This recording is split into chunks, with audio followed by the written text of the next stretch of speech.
Halo, langsung aja yuk kita bahas materi yang menarik banget hari ini. Ini dari buku You Are a Badass, bab 22, judulnya The Sweet Life. Atau kalau kita artikan, kehidupan yang berharga.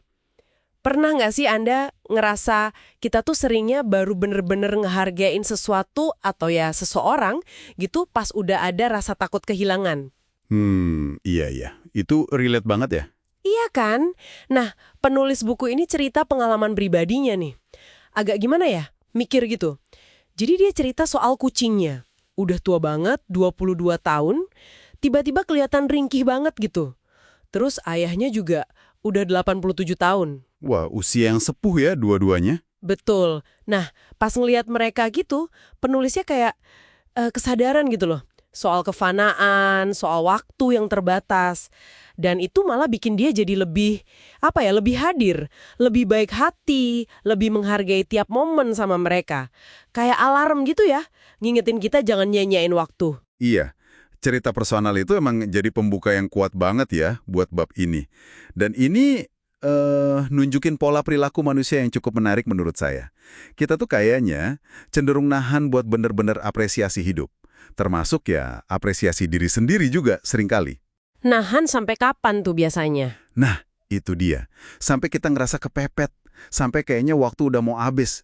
Seolah-olah kesadaran kalau ada batas akhir itu malah jadi pemicu buat kita benar-benar hidup. Penulisnya kayak nantang gitu. Kenapa sih kita butuh ancaman kehilangan dulu baru bisa nikmatin anugerah hidup yang sebenarnya udah ada di depan mata kita tiap hari?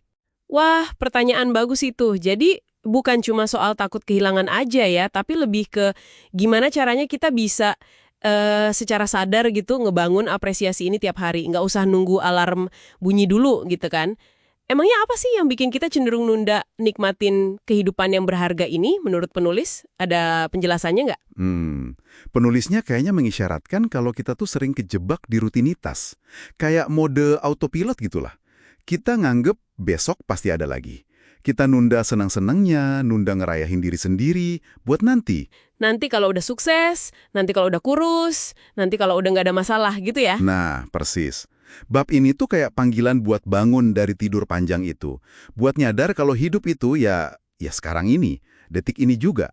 Jadi penekanannya lebih ke urgensi.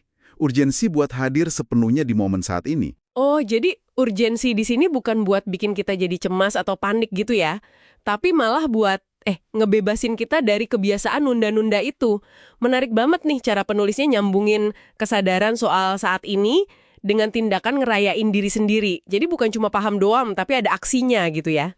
Tepat sekali. Inti pesannya itu jelas banget.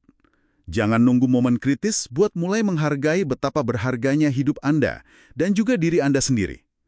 Penulisnya benar-benar mendorong Anda buat secara aktif ngerayain diri Anda. Semua keunikan Anda, kehebatan Anda, lakukan itu sekarang. Sekarang juga ya, bukan nunggu dapat validasi dari orang lain atau nunggu target-target tertentu tercapai gitu. Iya betul. Kesadaran bahwa hidup itu terjadinya ya saat ini, itu kuncinya buat ngebuka kehidupan yang berharga tadi. Jangan ditunda-tunda lagi buat ngerayain diri sendiri atau buat ngejar apa yang benar-benar Anda mau. Wah, pesannya kuat banget ya dan rasanya memberdayakan gitu. Jadi intinya tuh jangan sampai terlena dan kehilangan kesempatan. Gitu kali ya, hidup Anda, momen berharga Anda, yang lagi terjadi sekarang ini. Kayak ada kutipan Keith Richards juga kan, di awal bab itu, senang bisa berada di sini, senang bisa berada di mana saja. Betul, kutipan itu pas banget. Ini tentang nemuin rasa syukur sama kebahagiaan dalam keberadaan kita saat ini aja gitu. Apapun kondisinya. Rayakan betapa luar biasanya diri Anda. Jangan biarin keraguan atau suara negatif, apalagi dari diri sendiri, ngehalangin Anda. Dan penting juga buat dicatat, ngerayain diri sendiri ini, menurut argumen di bab ini ya, bukan berarti narsis loh. Ini lebih ke pengakuan nilai intrinsik Anda. Sesuatu yang ada di dalam diri Anda. Dan ini jadi fondasi penting buat ngejalanin hidup sepenuhnya, dengan berani. Kalau kita nunda apresiasi buat diri sendiri, ya sama aja kayak nunda kehidupan itu sendiri kan? Benar juga ya. Oke, jadi sebagai penutup nih buat obrolan kita soal bab 22 ini, kayaknya ada satu pertanyaan bagus buat kita bawa pulang dan renungkan masing-masing ya. Gimana caranya Anda bisa secara konkret, secara nyata gitu, mulai lebih menghargai dan mencintai diri sendiri. Termasuk juga kehidupan Anda yang lagi berjalan ini. Mulainya hari ini.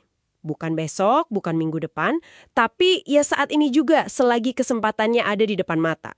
Gimana caranya Anda mau ngerasain manisnya hidup hari ini?